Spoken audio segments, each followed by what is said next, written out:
What's going on, YouTube? Metal Complex here, and today I've got another interesting knife review slash knife overview to do with you guys. This is the DPX Hest. This is a knife that has, or at least a design that has been around for a while. It's one that I am familiar with just in how it looks. I feel like years ago I had seen this and just never, I never had an opportunity to handle it.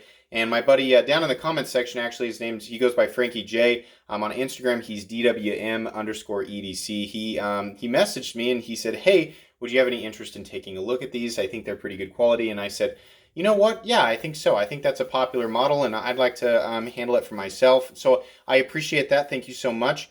Yeah, I think this is a fairly familiar, a model that people are pretty familiar with. It's been around for a decent amount of time. Now, it's important to point out that the research that I did as far as what models are available, there is a super premium version of this that's made in the USA that runs about $400, $425. That's not this model. This is one of the Italian models. This is the G10 and titanium frame lock Nylox version. There's also one that's listed as 2.0. That's about $175 and utilizes D2. I'm assuming CPM D2, but I don't know that for sure. That's not this model either, but this is one of the two production versions, just to clarify. Let's go ahead and get a measurement on this guy. Overall length on the DPX Hest is coming in at, if you want to count the glass breaker, it's like 7.75, but if you're going from tip to the back of the scales, it's going to be about 7.5 inches. From tip to scale on the blade length, you're looking at 3.25, and the cutting edge is 3 inches on the dot. How about some size comparisons up against the Ontario Rat Model 1? Rat 1 coming in at 8.6 inches overall. How about up against the Spyderco PM2? PM2 coming in at 8.3 inches overall. How about up against the Benchmade Griptilian, or in this case, the Ritter Hogue? Ritter Hogue coming in at 8 inches overall. That's a pretty good size comparison here. You can see there the blade profiles are somewhat similar. They're not the same, obviously, and the Hogue has got a longer blade and cutting edge. And then the handle shape is, again, somewhat similar. It's obviously different in some places, and it's also shorter on the Hest. So, close there to the Ritter Hogue. How about up against the Spyderco Delica? Spyderco Delica coming in at 7 inches overall. Let me go ahead and give you guys an example of the action. This knife is running on phosphor bronze washers, and you're going to have to take my word for it. I'm barely shaking at all. It's incredibly smooth. And I mean, like, not just in, how easily it falls, because it is a heavy, thick blade. You can see there. Actually, I didn't demonstrate that. Here it is side by side with the Ritter Hogue. Scale thickness is fairly similar. Blade thickness, 125 thousandths on the Ritter Hogue, 190 thousandths on the DPX Hest. For anybody who's unfamiliar with that territory, we're looking at the same thickness as like a, excuse me, my dogs are howling at the noon whistle. Microtech SOCOM Elite thickness or Hinder XM24. So that is pretty thick.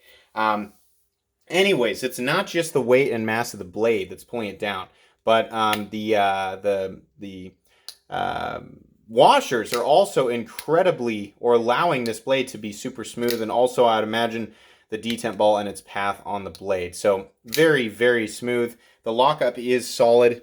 No blade play up, down, left, or right. I did have to give it a little bit of a crank when I got it, but he did kind of let me know that he's been using this, so that was to be expected. So anyways, let's go ahead and weigh this guy. Zero this out once it's ready to turn on. There we go. Oops. Nope, we're good. Overall weight of the Hest coming in at 4.83 ounces. 4.83 ounces. So not a heavy knife. This is, again, one of those knives where a lot of people are going to look at that and go, that's pretty heavy, given the size, the blade length. I prefer to look at things as the carry profile. Does it fall within 4.5 and 6.5 ounces? For me, that's my preferred range of carry. Yes.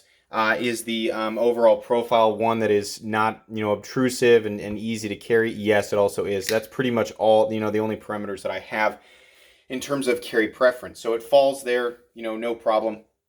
Let's talk about the anatomy of the knife. We do have a simple drop point blade with a flat that carries about, 60% the length of the blade. Really nice finish on it. I believe this is a dark reflective PVD coating that they add to this. if not, I was kind of confused by that online. This does appear to actually be darker than the stonewash that I see on the Ritter Hogue, but it's only slightly. If this isn't the PVD coating, it does have sort of a dark gunmetal-y finish, but it looks really, really nice. Let's talk about this Nylock steel. So this is a steel that is apparently popular amongst German and Italian makers. It's not a powder form steel, it's an ingot steel. It's got low carbon and decent chromium. The carbon content's like 0.83% and the chromium content's like 12.5%, which makes it similar in that aspect to D2. So not quite stainless, but also not a steel you're going to have to babysit like M4. It has niobium in it, which is supposed to be one of the best carbide formers. And again, guys, I'm not a metallurgist. I have no professional background, so I'm just giving you information that I read. So it's got good edge holding capabilities and good edge stability and good toughness, decent toughness.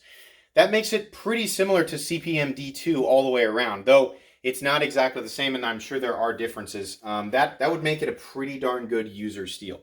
There is a huge difference between CPM D2 and ingot formed D2. So if it's similar to CPM, that would make it a pretty good, well-rounded steel for use. It is a tool steel, by the way. Anyways, you can see here, simple logo on the blade, looks nice. On the other side, you can see the initials there, and then the Nylock's on the blade. Unfortunately, on the scale, it has, the website to go look at patents. I don't like that. Don't print websites anywhere on a knife. That can be printed on the box. I'm not sure why they decided to do that. That's really the only ugly thing on the blade. The blade also has a bottle opener, which does work well. Now, I didn't go and test this because it's not my knife, but I have seen videos of it in action, and it works really, really well. It's also got 3 different sizes of wire strippers that are also being, basically that form the jimping on the back of the knife. So that's pretty cool. I like that. I've never seen that before. The thumb studs are very easy to access given their position when folded up. It's very easy to do a regular deploy as well as a reverse flick. Really, really, really nice there, actually. This is a joy to deploy, a joy to fidget with. No issues there whatsoever. Taking a look at the scales, we have pretty aggressive peel ply texture G10 scales, or at least like knurled texturing. It's quite a bit different than the texturing that's on like the Ritter Hogue. It looks like it might be about the same. This is actually pretty high traction. If you're not looking for a high traction knife, this might not be for you, but if you're looking for one that's really going to stay in your hands while you're working, yeah, the traction there is going to do fine. It's important to remember the traction, the texturing is not on the side that rubs up against the pocket clip. So it's not like this texturing is really going to be tearing up your pants all that much. It is a little bit from the inside, but not underneath the pocket clip where it really tends to do that. The scales are rounded off nicely. This is really the only part of the knife that feels a little bit clunky.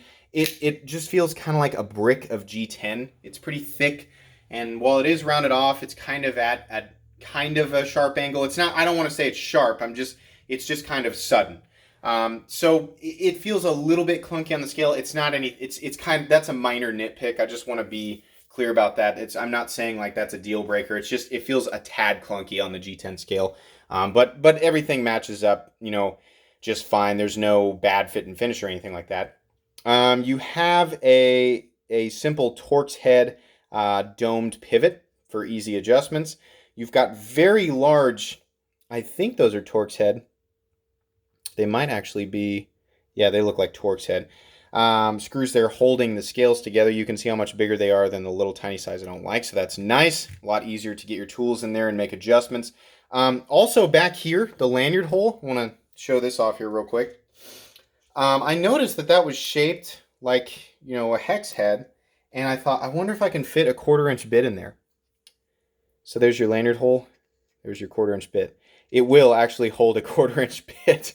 So that's cool. I didn't see that listed in the description anywhere, but yeah, it'll hold it. The pocket clip kind of blocks it from coming out of the other side. Otherwise, it kind of just falls through there.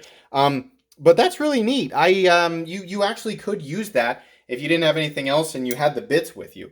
So, that's kind of cool. I appreciate that. Moving over to the backspacer here, you can see it's just a flush backspacer. It Looks like it's probably aluminum. It says DPX Hest/F, and then what I assume is a serial number. I don't really like that. I mean, to some people it kind of looks like tactical and military. I don't like that. I'd rather that there just be nothing here, but it's not really hurting anything. It just doesn't look very good. Moving over to this side, you can see here we've got kind of a Chicago screw setup. What's coming through to the other side, much like you see on Hinder knives or the Benchmade Griptilian, things like that. You've got a pocket clip that is as deep carry as it can possibly get, kind of clipping around and being held in place by this screw/glass breaker. It's not super pointy. I don't mind it. It looks like it can do its job, and it's out of the way, so that's fine. It is going to be in your way if you are wanting to hold the knife like this. It's not that pokey, it's not that bothersome, but if you push really hard on it, it is definitely something that you're going to feel. Anyways, moving around to this side, you have a lock bar stabilizer that's also a lock in the open position. You can see here I'm having a little bit of trouble with lock stick. I'm going to kind of brush over that because this knife has been used. I don't know, a lot of times with frame locks, if you squeeze them really hard while you're using them, you have a little bit of lock stick for a little bit, and then it goes away. In every single experience I've ever had with a frame lock that had lock stick, except for one, it went away over time. My rule with lock stick is if I don't have to use a tool to disengage the lock bar, I'm just going to let it break in. It's not really that big of a deal to me. So this one's not that difficult to disengage. There's a little bit of a click, but that's about it. That was about the hardest that I've ever had to push to move it out of the way. So no big deal there. This actually allows you to lock it out. You can see there it says locked and open. So if you move it here, it is not going to move over. It's not going to. You need to break that in order to get it to disengage. Which, in a situation where you're going to be using this knife that's outside of the normal parameters of folding knife usage, I can see where that would come in handy. You know, it's in an unobtrusive place. It's not an additional feature that they had to add to the knife outside of things that we already expect on it, so I appreciate it. One issue that I've found is that sometimes, just during like multiple flicks over and over and over again, I'll accidentally push that a little bit over. And so I'll be like, why isn't it disengaging? And I'll confuse it with lock stick, and I'll be like, ah. And then I'll realize, oh, I've accidentally kicked it over just a little bit. So when it's all the way over, it'll disengage. But if this thing is just slightly in that position, you'll lock it. You know, it doesn't have to be all the way over. So that's kind of annoying. It's not really that big of a deal, and it doesn't happen very often. It only happens when I accidentally get my finger right here and I just push a little bit, and then I have to go, oh, it's probably locked, and then I have to move it back. Not that big of a deal. I would say it happens like maybe once in every 50 flicks, but I'm also not used to the knife, so it's potentially something kind of like, you know, on the Spyderco Shaman, that nub that comes around.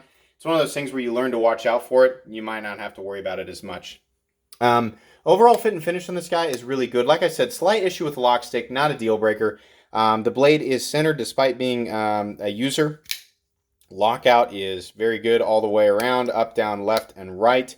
Everything looks to be nicely fitted. There's no awkward clunkiness. You know, the scale feels a little bit clunky, but it's not a fit and finish issue. I just want to clarify there. So all the way around, this is a good knife. It honestly feels like an outdoor tool that I could trust. You know, this is a knife that I would be very happy with in terms of just, you know, carrying and using outside for a multitude of different things. Now, the blade stock thickness is definitely going to benefit people, you know, who are really jamming this tip into things and prying around and moving around. That, coupled with the fact that you can lock it on this lock bar stabilizer disc, is also going to create an additional benefit there.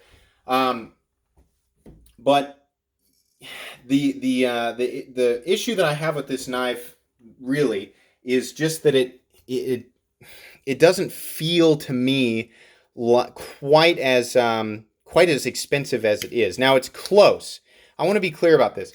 I've had a little bit of trouble deciding exactly how I feel about this. On one hand, I kind of like that it's got all of these different tools and all of these different features where, you know, if I have it, it's like it might not be the best thing for that situation, but it's there, and none of these things that are on the knife are obtrusive. So you can actually gain the benefit of them without them being a hindrance in and of themselves. That's interesting. The steel also seems like it would be, you know, given its composition and assuming it's heat treated correctly, it seems like it would be a really good user steel. So I like that too. I also like how it looks. All the way around, it looks very simple. I like the blade shape. I kind of like that it's got a thicker blade. You know, it feels like a hardworking tool.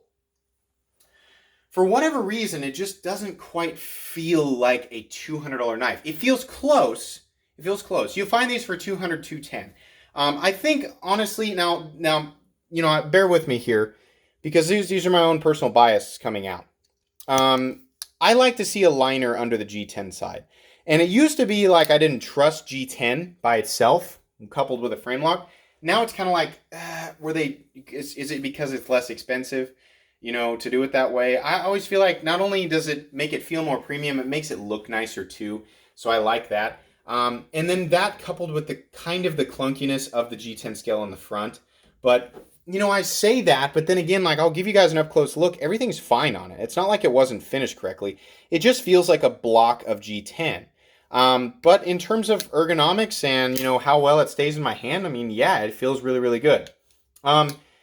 If this version were 175 to 180, like the other version in D2, I think I'd be 100% on it. It's about 200 to 210, which is right. You know, we're crossing into $200. That's the problem. You know, you say $200 and you're like, eh. You say 190 and you're still in that kind of, you know, it's kind of like when you're looking at a vehicle on a lot.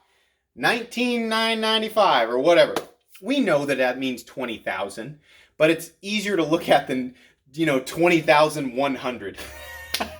We're crossing into this $200 territory, and you know, this version is not made in the United States. It's made in Italy. Now, made in Italy doesn't mean the same as made in China to a lot of us, you know, and it's not. You know, Italy. A lot of knives that are made in Italy are manufactured really, really well. So here's my final conclusion on this, and I thought about it for a while.